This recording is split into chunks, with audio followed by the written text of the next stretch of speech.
कीचड़ में खिला ससुराल। ये सब आपके ही कारण हुआ है।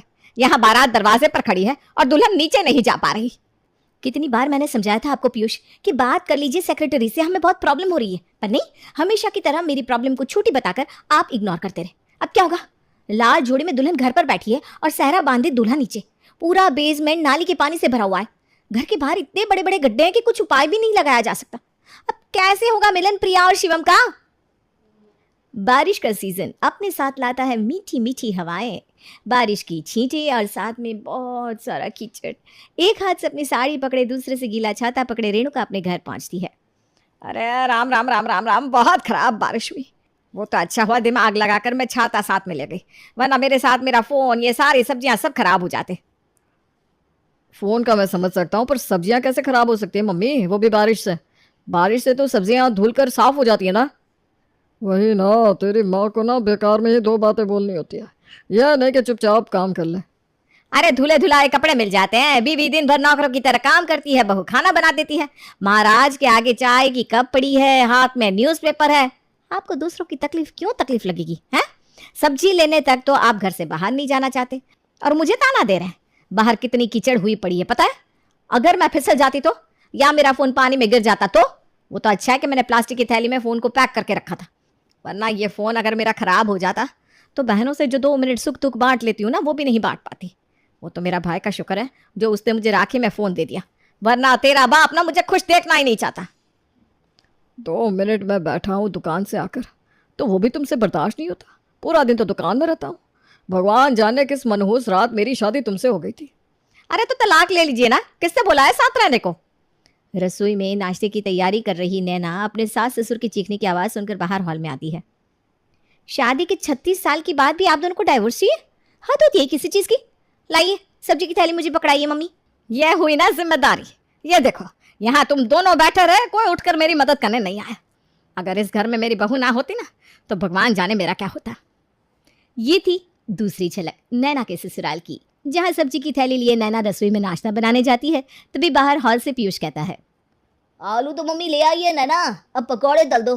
क्या सुहाना मौसम है, गरम चाय और पकौड़े, मजा आ जाएगा।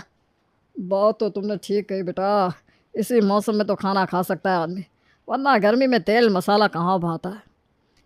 नैना सभी के लिए नाश्ते के साथ पकौड़े परोस कर कपड़े धोने चली जाती है। वो देखती है कि बारिश के कारण पूरी बालकनी पानी से भरी पड़ी है। पता नहीं इन लोगों को बारिश सुहानी कैसे लगती है। पूरी बालकनी में पानी भरा है, अब वॉशिंग मशीन में करंट आने लगेगा, बड़ी दिक्कत हो जाती है इस बारिश के मौसम में। नैना अपने पति को आवाज़ लगाती है, पर पीयूष टीवी के सामने से टस से मस नहीं होता। नैना की आवाज़ सुनकर उसकी सास बालकनी में आती है और दोनों साथ में मिलकर वॉशिंग मशीन को बाथरूम में शिफ्ट कर देते हैं। तो जा बहू, ज़रा नाश्ता कर ले, मैं कपड़े धो देती हूँ। मशीन में कपड़े डालने में वक्त ही कितना लगता है, फट से धोकर फट से सुखा दूंगी। बारिश भी नहीं हो रही है अभी तो। ये दोनों बाप बेटे तो 15-20 मिनट में काम पर चले जाएंगे, फिर हमारा जी जलाने घर पर कोई नहीं होगा, आराम से काम करना। सोम और पीयूष के काम पर जाते ही दोनों सास बहू आराम से धीरे धीरे सारा काम करती हैं।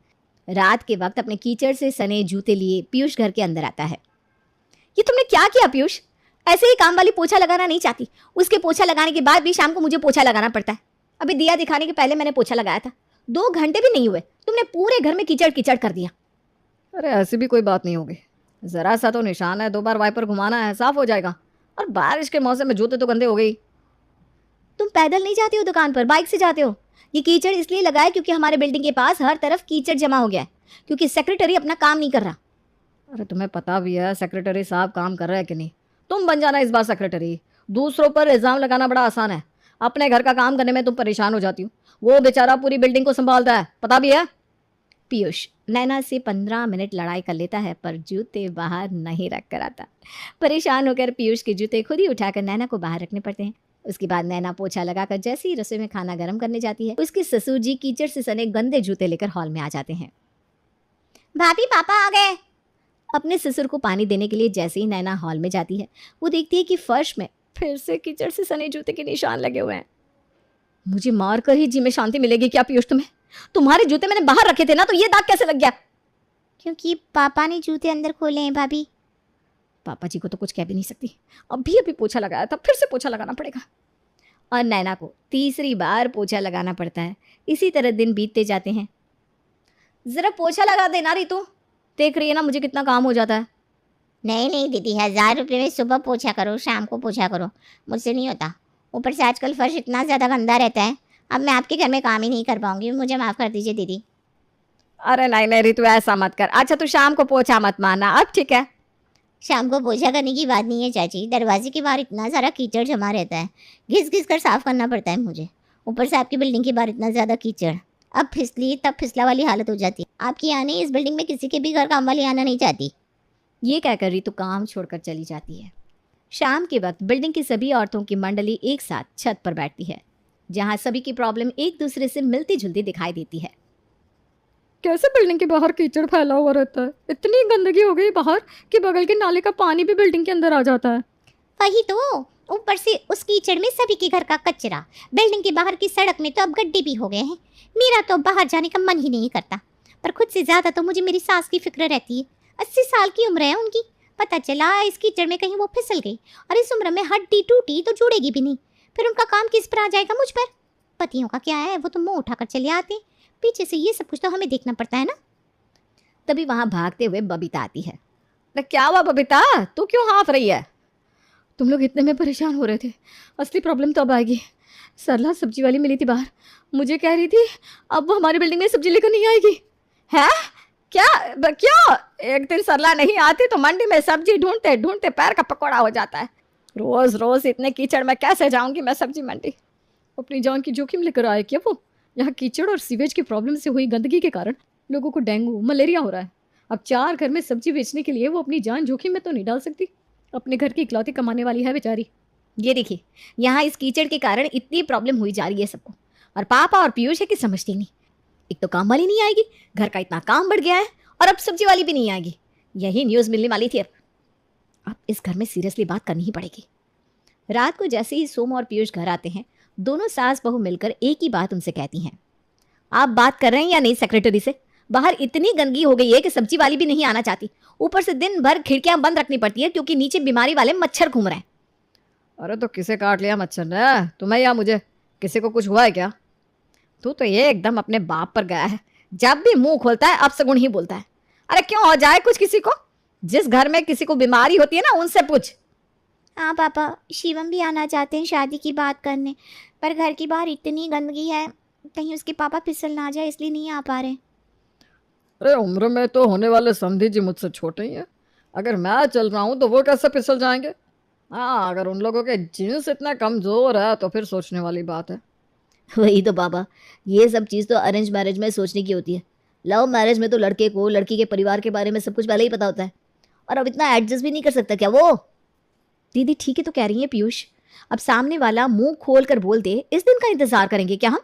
तुम्हें तो हर चीज को टालना ही होता है। पता नहीं क्यों अभी भी बात नहीं कर रहे हो तुम सेक्रेटरी से। अरे हमारी बिल्डिंग का सेक्रेटरी कोई छोटा मोटा आदमी नहीं है। 10 लाख रुपए से ऊपर का माल उठा लेता है वो दुकान से, और ये सफाई की बात बोलकर मैं अपनी दुकान के काम में अड़चन नहीं डालूंगा। प्रॉब्लम कुछ इतनी बड़ी भी नहीं है, और पहली बार नहीं हो रही है बारिश, हर साल होती है। और फिर पीयूष और सोम इस बात को काट देते हैं। 2 दिन बाद शिवम अपने परिवार वालों के साथ प्रिया के घर आने के लिए निकलता है, और उसके बिल्डिंग के बाहर पहुंचते ही, हे भगवान, इतनी ज़्यादा गंदी बदबू, ये बिल्डिंग वालों को ये गंद बर्दाश्त कैसे होती है? हे भगवान, मुझे तो चक्कर ही आ जाएगा।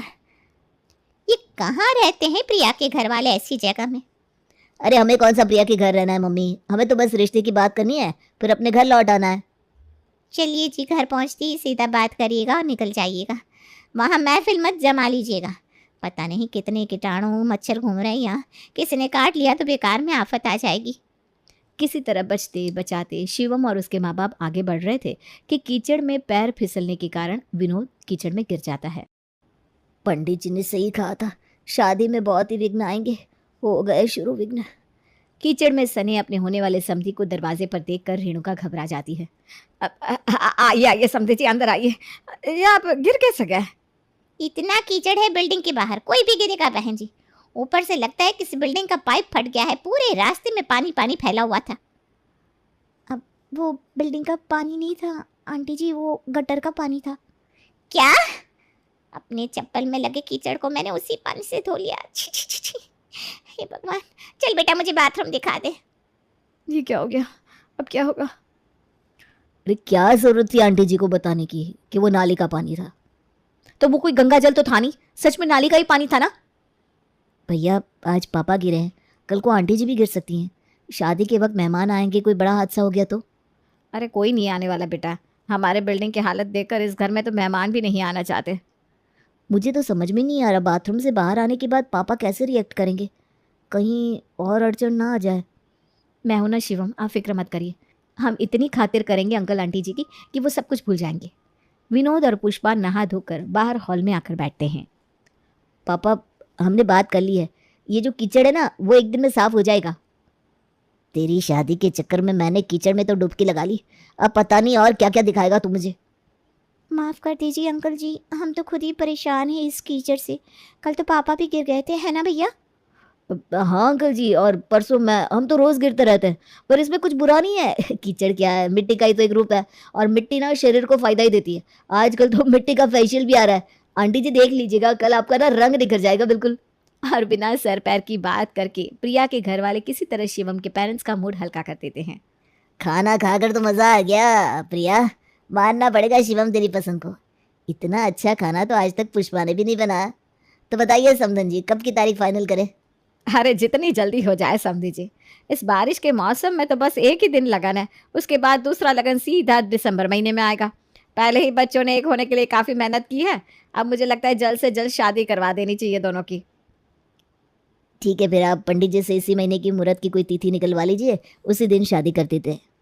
इतना सब होने के बाद भी सोम और पीयूष सेक्रेटरी से बात नहीं करते और आ जाती है शादी की तारीख। बिल्डिंग के सामने की रोड ना बनने के कारण सड़क पर बड़े बड़े गड्ढे हो चुके थे, जिस कारण लड़की वाले वेन्यू पर पहुंच ही नहीं पा रहे थे। पहली बार ऐसा बाप देख रही हूँ मैं। अरे जरा तो शर्म कीजिए, बेटी आपकी दुल्हन बनी बैठी है, नीचे बारात खड़ी है, कैसे पहुंचेंगे हम होटल? अब मुझे क्या पता था कि बात इतनी बिगड़ जाएगी। सारे बिल्डिंग वाले तैयार थे सेक्रेटरी से बात करने के लिए, बस मैंने हामी नहीं भरी, जिस कारण कीचड़ साफ नहीं हुआ, सड़क नहीं बनी। सेक्रेटरी साहब से रिश्ता निभाते निभाते मेरी बेटी का रिश्ता टूटने पर आ गया है। अब मैं नहीं रुकूंगा। चल पीयूष, उस सेक्रेटरी के बच्चे के होश ठिकाने लगा कर आते हैं, बहुत काम चोरी कर ली उसने। पीयूष और सोम सेक्रेटरी के पास चले जाते हैं। अब क्या फ़ायदा, 3 तो अब बज गए, 5 बजे तो मुहूर्त ख़त्म भी हो जाएगा। तभी प्रिया के फ़ोन पर शिवम का कॉल आता है। मैं नीचे से तुम्हारी खिड़की तक सीढ़ी लगा रहा हूँ, मैं आता हूँ ऊपर। अरे पर तुम ऊपर आकर क्या करोगे, पंडित जी तो वेन्यू पर है, मैं ही आती हूँ नीचे। और अपना लहंगा पकड़े प्रिया खिड़की से सीधा सीढ़ियों पर पैर रखकर नीचे उतरने लगती है। ध्यान से दीदी, हे भगवान कहीं कोई अपशगुन ना हो जाए। मैंने सीढ़ी पकड़ रखी है भाभी, डोंट वरी। पूरी सोसाइटी के साथ साथ आसपास वाले भी इस नज़ारे को देखने लगते हैं। धीरे धीरे प्रिया नीचे उतर आती है और अपने परिवार वालों के बिना ही वेन्यू पर पहुंच जाती है, जहां वीडियो कॉल पर ही लड़की वालों को शादी में शामिल होना पड़ता है। विवाह संपन्न हुआ, आज से आप दोनों पति पत्नी हुए। अपनी इकलौती बहन की शादी में मैं ही शामिल नहीं हो पाया। मुझ जैसा अभागा कौन बाप होगा जो बेटे का कन्यादान भी अपने हाथों ना दे पाया। आज एहसास हुआ कि औरतें जो बोलती है सच और सच्ची बोलती है। अगर आप लोगों की बात मानकर मैंने पहले ही सेक्रेटरी से बात कर ली होती तो आज इतना सब नहीं होता। ये कहकर सोम फूट फूट कर रोने लगता है। सेक्रेटरी को रातों रात सारा कीचड़ हटवाना पड़ता है। अगली सुबह प्रिया पग फेरे के लिए जब अपने मायके लौटती है। अब उदास मत होइए पापा, मैंने और शिवम ने सोचा है कि हम फिर से दिसंबर में शादी करेंगे, जहां आप सारी रस्म कर पाएंगे। मुझे माफ़ कर दे बहन। माफी नहीं भैया, ऑलवेज लिसन टू लेडीज।